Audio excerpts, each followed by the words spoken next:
विद्यार्थीगण, पिछले क्लास में आप लोगों को लैंगिक जनन के बारे में मैंने क्लास दिया था और आज आप लोगों को लैंगिक जनन के एक छोटे से टॉपिक को लेकर के मैं आया हूँ और मैं अपने तरफ से पूरा कोशिश करूँगा कि आप लोग बहुत अच्छा से समझेंगे और इसका फ़ायदा उठाएंगे, अपने नॉलेज का विकास करेंगे।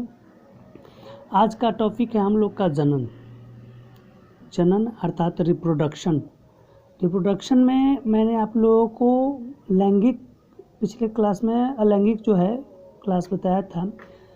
फिर से एक बार इसको रिपीट करते हुए मैं चलना चाहता हूँ, इस पर थोड़ा सा प्रकाश डालते हुए कि जनन क्या है।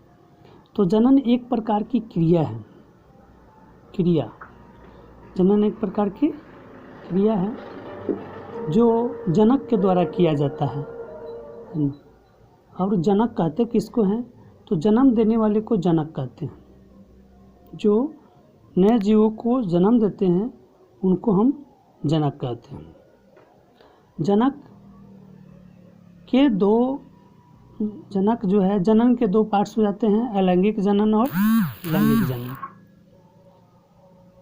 अब अलैंगिक जनन तो मैं पिछले क्लास में बता चुका हूँ, आप वीडियो देख सकते हैं। लैंगिक जनन तो जनन यानी कि रिप्रोडक्शन के दो पार्ट्स, असेक्सुअल रिप्रोडक्शन और एक सेक्सुअल रिप्रोडक्शन। इस नाम से ही पता चल जाता है कि असेक्सुअल रिप्रोडक्शन में कोई सेक्स की क्रिया नहीं होती है, इसमें सेक्स की क्रिया नहीं होती, और सेक्सुअल रिप्रोडक्शन में सेक्स की क्रिया होती है, अर्थात इसको हम लैंगिक जनन कहते हैं। ठीक है, अब चलिए, इसमें अलैंगिक जनन में केवल एक ही जनक होते हैं, इसमें दो नहीं होते, केवल एक ही जनक होते हैं। इसमें संलयन की क्रिया नहीं होती है। तीसरा, इसमें अर्धसूत्री विभाजन नहीं होता है, इसमें केवल समसूत्री विभाजन होते हैं, इसमें अर्धसूत्री विभाजन नहीं होता। इसके संतति जो होते हैं हूबहू अपने जनक के समान होते हैं। इसके जो संतति होते हैं अर्थात इनसे जो नए जीव जन्म लेते हैं वो अपने जनक अर्थात जो जन्म दिया है उसके हूबहू एकदम समान होते हैं, सेम उसी के जैसा होते हैं, उसमें कोई अंतर नहीं होता है। अब चलिए लैंगिक में चलते हैं।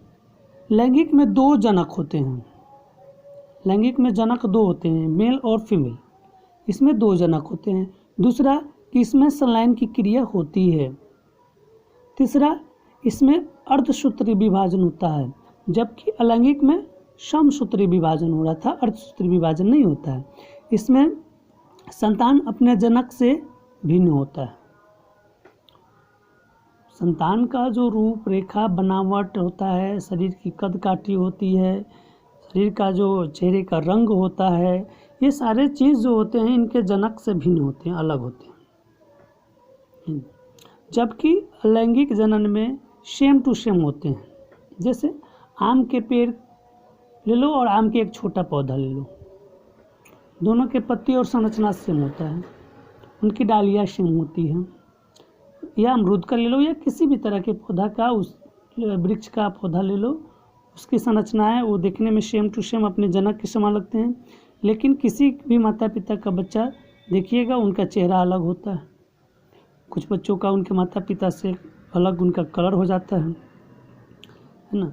तो यही लैंगिक जनन और अलैंगिक जनन के ये मुख्य गुण हैं, लक्षण हैं। अब चलिए, लैंगिक जनन के दो जनक होते हैं, इस पर हम लोग चर्चा करते हैं। लैंगिक जनन में दो जनक होते हैं, यानी कि दो लोग मिल करके तब एक नए संतान को जन्म देते हैं। किसमें? लैंगिक जनन में। लैंगिक जनन के दो जनक होते हैं, पहला नर और दूसरा मादा, दो होते हैं। अब इसमें एक बीच में लिखा हुआ है संलग्न, तो नर और मादा के संलग्न यानी नर और मादा जब मिलते हैं तो उसे हम संलग्न कहते हैं, फ्यूजन कहते हैं, संलग्न कहते हैं। आगे टॉपिक में देखिए कि नर युग्मक, अब ये दोनों जब मिलेंगे तो नर का अपना अलग युग्मक होता है, युग्मक, और मादा का अपना युग्मक होता है। जब ये संलग्न करते हैं, संलग्न की प्रक्रिया में इनके नर युग्मक और मादा युग्मक क्या होते हैं? आपस में संलग्न हो जाते हैं। जनन के प्रक्रिया में इन दोनों को, नर और मादा को एक साथ होना ही पड़ता है, कायिक रूप से एक जगह होना ही पड़ता है ना। यानी नर और मादा मिल करके ही नए संतति को जन्म देते हैं, और जब वो मिलने की क्रिया करते हैं जिस समय वो उनके अंड और स्पर्म अर्थात नर युग्मक अर्थात शुक्राणु, नर युग्मक को हम लोग शुक्राणु कहते हैं, है ना, और मादा युग्मक को अंड कहते हैं। जब ये दोनों आपस में मिलते हैं, मिलने के क्रम में इनके अंड और स्पर्म का संलग्न होता है। जब ये संलग्न होते हैं तो संलग्न से युग्मनज का निर्माण होता है। यानी जब दोनों मिल जाते हैं तो उसको हम क्या कहते हैं, युग्मनज कहते हैं।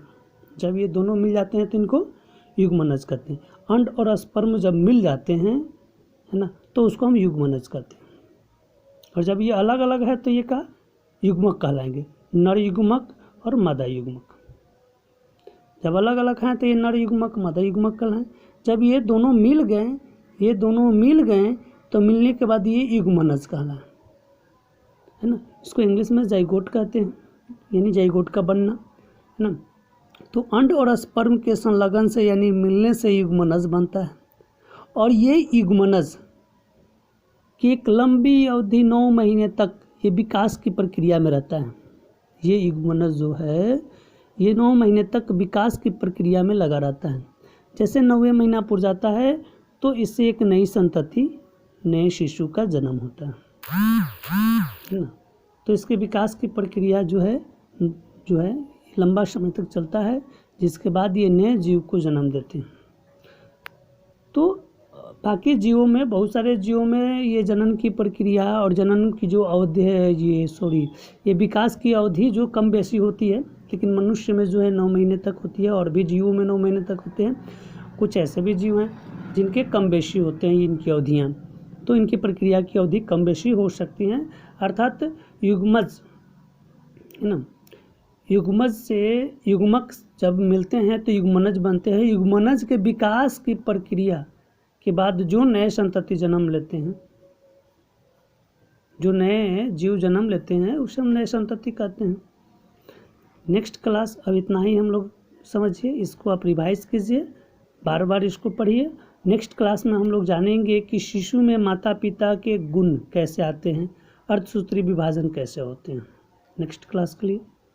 तब तक आशा करते हैं कि आप लोग इसको नोट भी कर लिए होंगे और कर लेंगे और अच्छी तरह से समझे भी होंगे। अगर नहीं समझ पाए तो आप कमेंट में लिख सकते हैं। जिस शब्द में जो भी इसमें टॉपिक में आपको समस्या है उसको आप कमेंट में डाल देंगे, हम उनका सलूशन वीडियो आपको बना करके दे देंगे।